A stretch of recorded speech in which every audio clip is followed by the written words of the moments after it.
Okay guys, thought I'd just give you a quick little update. So I'm just about to put a bit of solder on the end of these wires, so when I get the little ringlets for them, they'll be ready to take them.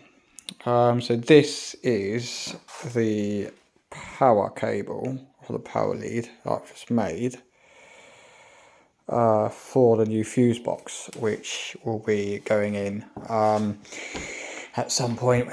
I've got to get the fuse box, locate where I want to fit it. I kind of think I have an idea of where I want it to go, but I'll have to have a little bit more look at that, sort of a little bit nearer the time. But yeah, so all the looms work. The power works for the lights. That's been tested.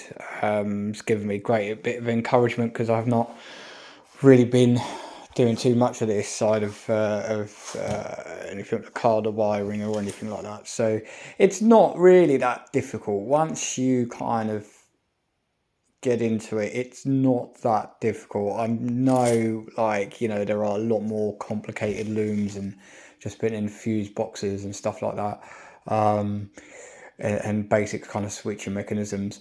But yeah, you know, even still, even on the basic stuff, if you're not really doing it, it can be a little bit tedious, you know.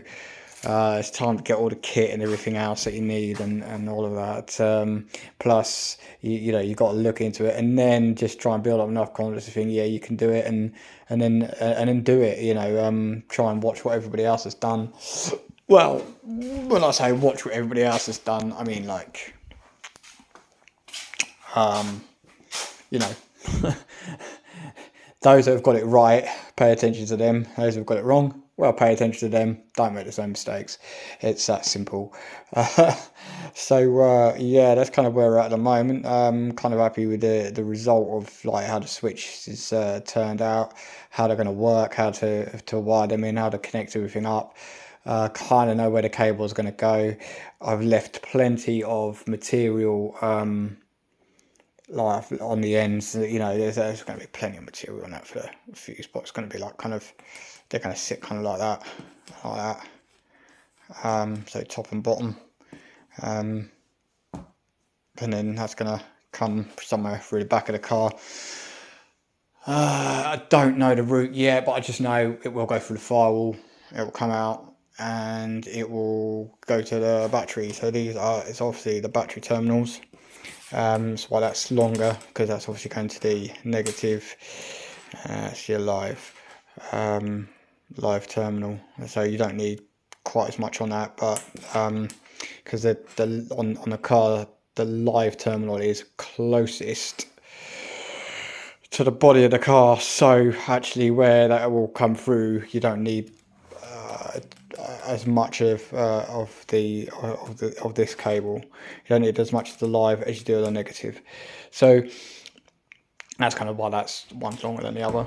But on this side, they're pretty much the same size. Not quite sure how much of each bit I'm going to need, or even how big the box is going to be. It's not going to be massive, but it's going to be an awful lot better to have everything kind of connected to that. Yes, that means that's on a permanent kind of live feed, but with the switches being able to cut the circuit to everything else, it's not going to be drawing power all the time, which is the main thing of having, like, everything on a switch, to be able to turn them on and off.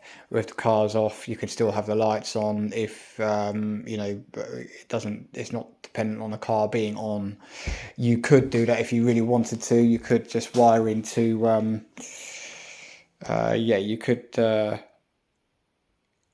wire into one of the other terminals, either be it, like, I don't know, the daytime running lights, or something like that, just so when the car comes on, you've got instant power. Then when they cut the car off, it's like dead. So yeah, there's all those options. I did consider it all. Just, yeah, I wasn't entirely kind of convinced about